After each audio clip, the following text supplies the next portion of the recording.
Hello everyone, in this lesson I'm going to be teaching you how to play the song Carry Me Home by the Sweeplings. This song was recommended to me by Courtney. Thank you Courtney for your suggestion.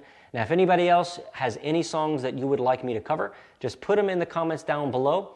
Make sure you are subscribed to my channel so that you can be notified when I come out with new lessons. And now let's go ahead and get started with today's lesson.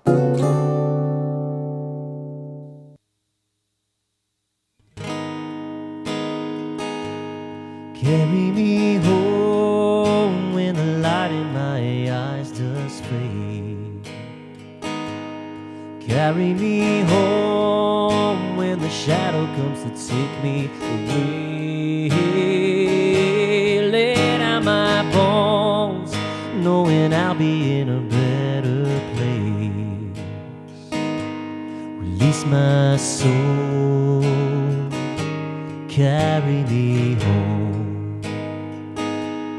Carry me home, there's no sorrow down in the ground.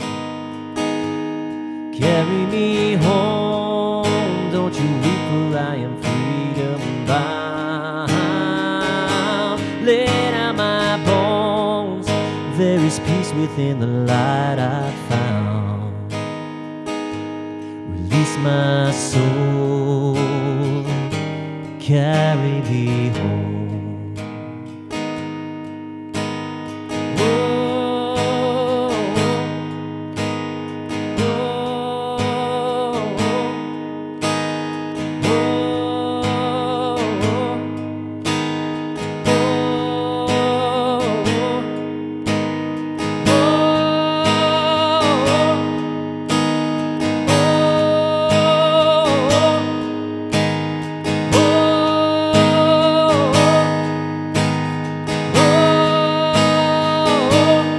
Carry me home when the light in my eyes does fade.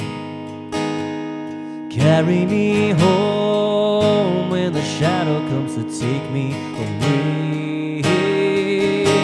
Lay down my bones, knowing I'll be in a better place. Release my soul, carry me home. Quietly I feel you whisper, settle on me. Quietly I'm carried on. Quietly I feel you whisper, settle on me. Quietly you let me go. Quietly I feel you whisper, settle on me. Quietly I'm carried on. Quietly I feel you whisper, settle on me. Quietly you let me go. Quietly I feel you whisper, settle on me.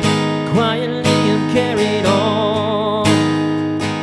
Quietly I feel you whisper, settle on me. Quietly you let me go. Alright, this song is definitely more complicated vocally than it is instrumentally. For the guitar, we're mainly going to be on that E minor chord almost the whole time. Every once in a while we'll switch to the B7, which is a very easy switch, and then to the A minor 7. And those are the only three chords that we're going to be using. For the strum pattern, I'm using the driving pattern, which is a 4-beat strum pattern. We're going to have 4 down strums with an up strum added after beat 4, and then we repeat. We're going to be adding emphasis on beats 1 and 3. So every other beat, we're going to be strumming harder. So we have 1, 2, 3, 4, and 1, 2, 3, 4, and 1, 2, 3, 4, and 1. Remember that for the A minor 7 and the B7, the low E string is not part of those two chords, so you want to make sure to start strumming those chords on the A string. You can also use your thumb to come across the top for both of those chords and just mute the low E string so it's not resonating while you strum. If you want to get the chord chart for this song, just click right here. That'll take you on over to the website where you can download this chord chart as well as many other chord charts for other songs also. If you enjoyed the lesson, please give me a thumbs up and don't forget to subscribe to the channel, and I hope to see you in the next lesson. Take care.